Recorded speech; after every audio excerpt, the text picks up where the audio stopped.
Bonjour, aujourd'hui on va faire l'horoscope mensuel du 23 octobre au 22 novembre 2024, ce qui correspond à l'entrée du soleil en Scorpion. Donc on va plonger dans l'astrologie pour décortiquer tout ce qui se passe là dans ce ciel sur cette période de 30 jours. Alors évidemment le soleil, il est où? Il est en Scorpion. Le Scorpion, c'est un signe d'intensité, de transformation profonde. Évidemment, c'est pas le seul. Et on va s'intéresser aussi aux planètes qui bougent et qui influencent chacune d'entre nous différemment en fonction de notre signe et de l'élément qui nous régit. Dans cette vidéo, je vais vous expliquer les impacts des planètes, donc en passant par Mercure, Vénus, Mars, qui sont les plus rapides. On va aussi s'intéresser aux grandes planètes comme Jupiter, Saturne, Neptune, Uranus, Pluton. Mais là, on passera beaucoup plus vite, puisque c'est des changements qui sont plus en profondeur et sur des périodes beaucoup plus longues. Alors c'est prêt? Vous êtes partis? C'est OK pour vous? On y va. Avant quand même de plonger dans l'analyse de l'évolution du ciel astral, j'ai une surprise pour vous.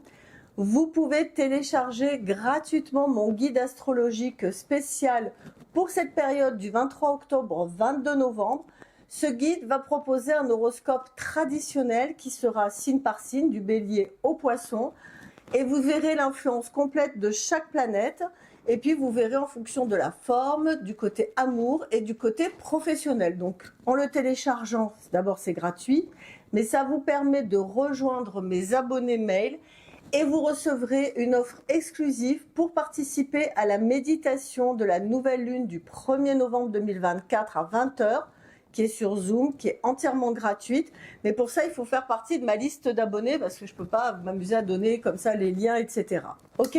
Cette méditation, elle est gratuite et c'est vraiment l'occasion de se recentrer, de préparer une nouvelle énergie, une belle énergie, un renouveau avec l'énergie du Scorpion. Vous verrez, je vous expliquerai ça dans le mail, c'est une énergie qui est très, très particulière.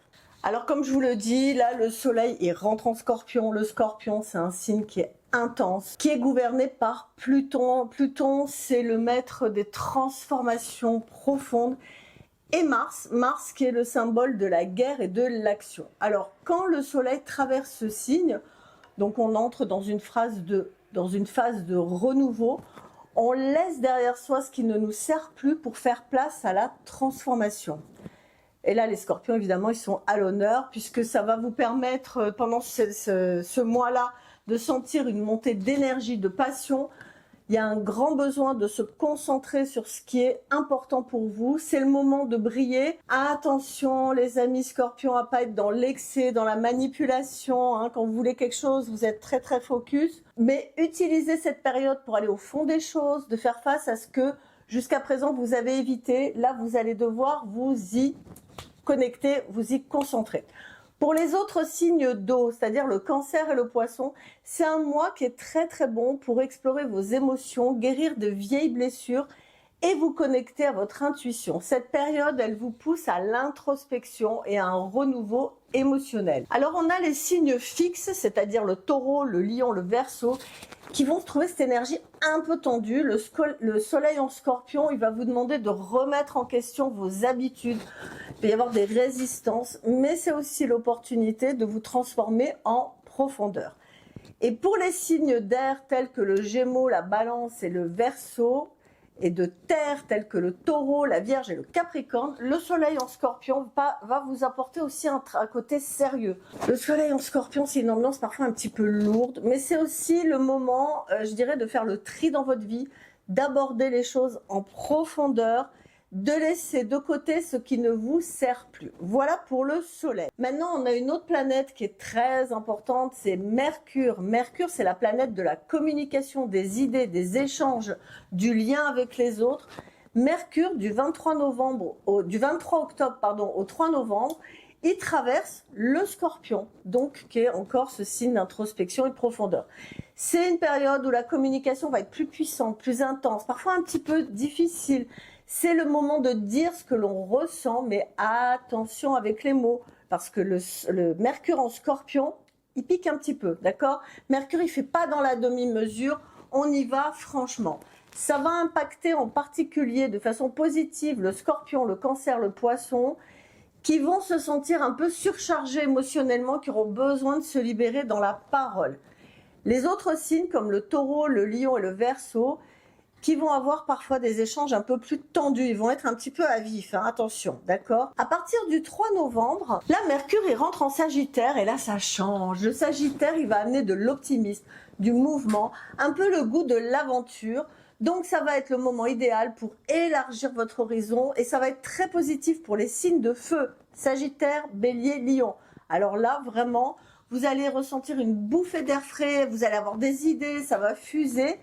Par contre, Vierge, Poisson, Gémeaux, attention aux mots qui peuvent être dits sans avoir beaucoup réfléchi, ça peut vous porter préjudice. On passe à Vénus. Vénus, vous savez, c'est la planète de l'amour, c'est la planète de la douceur, de l'échange, de l'affectif. Et elle est en Sagittaire jusqu'au 12 novembre. Donc c'est une période où on sent que l'amour est plus libre, plus léger, plus aventureux, très positif bien sûr pour qui? Pour mes signes de feu, Bélier, Lion, Sagittaire, qui vont être particulièrement inspirés en amour, un besoin d'exploration, de renouveau, surtout les derniers décans. Par contre, pour les signes de terre, Taureau, Vierge et Capricorne, ça va être un peu déstabilisant. Attendez-vous à des surprises, à sortir de votre zone de confort. C'est pas là où vous serez le plus à l'aise. Mais par contre, pour mes signes de terre, Vénus, à partir du 12 novembre, elle passe en Capricorne. Alors, je vous avoue que Vénus en Capricorne, c'est pas là où elle est le mieux, où elles se sont le plus épanouies. C'est un peu aride hein, comme terrain. Donc, les choses vont devenir plus sérieuses. Là, Vénus, elle recherche un amour qui est stable, solide. On cherche à construire sur du long terme. Évidemment, les signes de terre, Taureau, Vierge, Capricorne vont être beaucoup plus alignés avec cette énergie-là, d'accord? Ça va favoriser les engagements, les demandes en mariage, les fiançailles, tout ça. Par contre, inversement, hein, quand c'est bon pour l'un, c'est moins bon pour les autres. Bah, les signes d'air et de feu, ça va pas être très bien, ça va être un peu rigide pour eux. Ils vont sentir que au niveau affectif, ils ont du mal à communiquer, qu'on leur demande d'être trop carré, trop sérieux. C'est pas ce qui va leur plaire le plus. Ça va passer, vous inquiétez pas, on verra ça pour le mois prochain. Pour Mars, alors Mars c'est quoi? Mars c'est la planète de l'action, c'est la planète de l'énergie et elle est en Cancer jusqu'au 5 novembre. C'est pas l'endroit non plus où Mars il se sent le mieux, d'accord? Mars c'est un guerrier et là il se retrouve dans un signe qui est tellement émotionnel que ça va créer des tensions. Parfois on est agressif et on pleure en même temps, enfin on est perturbé. Les signes d'eau, Cancer, Scorpion, Poisson, vont ressentir cette énergie, par contre, positive pour eux. Ça va leur donner envie d'agir. Même s'ils sont tiraillés avec leurs émotions, ils auront un petit peu plus de pêche, d'énergie. Évidemment, les signes de feu, encore eux, hein, les béliers, les lions, les sagittaires, ils vont être perdus là. Ils vont être perdus dans ce Mars en Cancer. Ça va ralentir leurs actions. Ils ont l'impression de pédaler, de pas y arriver.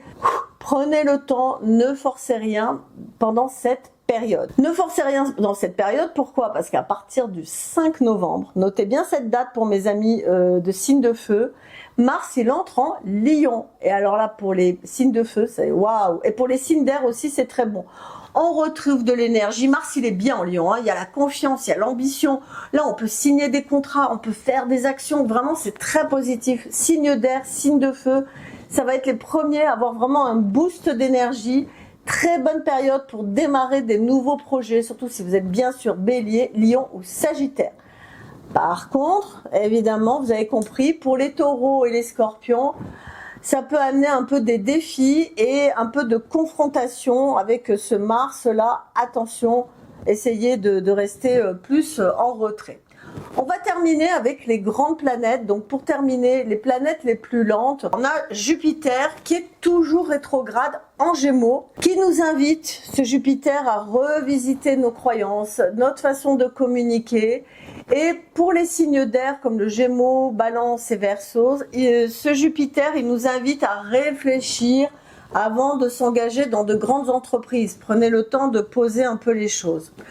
Le fait que Jupiter rétrograde, alors rétrograde, qu'est-ce que ça veut dire? Parce que si vous ne connaissez pas l'astrologie, ça va rien dire pour vous.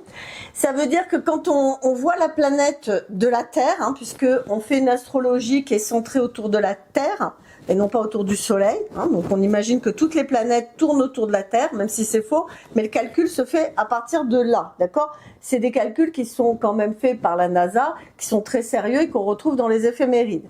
Et en fait, à un moment donné, on a le sentiment, comme la Terre va aller plus vite que la planète en question, on a le sentiment, et ça se calcule, que la planète recule. En fait, elle ne recule pas, c'est qu'elle avance plus lentement.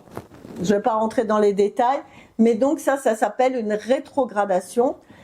Et quand Jupiter rétrograde, ce qui est le cas là en ce moment, ça invite à revoir les projets, à réfléchir, à ne pas se précipiter. Je parle surtout à mes amis signes de feu, Bélier, Lion, Sagittaire. Attention, on peut mettre des projets en route, mais on ne se précipite pas. On prend le temps de réfléchir et de lire les petites lignes. Saturne aussi, qui est une grosse planète, il est rétrograde. Et il est rétrograde où? En Poisson.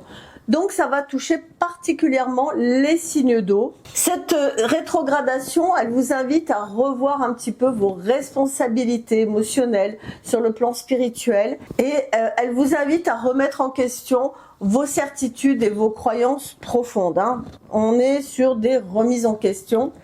Et on a également pour la Vierge, le Sagittaire, le Poisson, un mouvement aussi, une transformation intérieure. Alors, il faut savoir qu'évidemment, Jupiter, Saturne et les autres planètes, c'est sur du long terme. Donc, ça vous influence moins, d'accord? C'est moins important, sauf si ça touche des angles particuliers de votre thème. Mais dans ce cas-là, il faut faire le thème astrologique, parce que je ne peux pas vous rentrer dans les détails dans cette vidéo. Alors, il faut savoir que le mois prochain, donc à partir du 20 novembre, on va parler beaucoup plus longuement d'une planète qui est très très importante, qui est une grosse planète, qui est Pluton, qui sort du Capricorne et qui arrive en Verseau, et elle va y rester des années, et on verra vraiment l'impact que ça a, que ce soit au niveau des signes et même au niveau de notre société, parce que c'est une planète très importante. Voilà un petit peu pour cet horoscope où j'ai un petit peu parlé de tous les signes en même temps. Et encore une fois, si vous voulez vraiment vous faire une idée plus claire et nette pour votre signe en particulier, vous téléchargez le guide en dessous et vous aurez votre horoscope détaillé pour au niveau de la forme, au niveau de la forme, santé, bien-être, au niveau affectif, amour et au niveau professionnel. D'accord? Une chose importante, n'oubliez pas que l'astrologie, elle n'est pas là pour vous dire ce que vous devez faire, mais plutôt pour vous offrir des clés pour naviguer dans la vie avec plus de conscience. C'est tout. Après, les décisions, c'est à vous de les prendre. Ok ? Merci de m'avoir suivi. Si vous avez aimé cette nouvelle vidéo, n'hésitez pas à me le dire dans les commentaires. Franchement, ça me ferait plaisir parce que ça fait longtemps que j'ai plein de mes clientes qui me disent « Denise, fais-nous un petit peu d'astro et tout. Voilà, on sait que tu es très forte là-dedans. » C'est vrai que j'avais un petit peu délaissé le côté astrologique. Et puis là, ça revient. Voilà, c'est comme ça. Il y a des périodes dans la vie. Donc, j'espère que cette vidéo vous a plu. Sachez qu'il y en aura une par mois où je vous présenterai cet horoscope mensuel, un petit peu fait de façon différente. Voilà, j'avais envie de changer. Et puis, je vous souhaite une très belle journée. Prenez soin de vous. Et puis, à bientôt sur ma chaîne. La semaine prochaine, il y a encore une nouvelle vidéo très surprenante. Je vous embrasse. Ciao.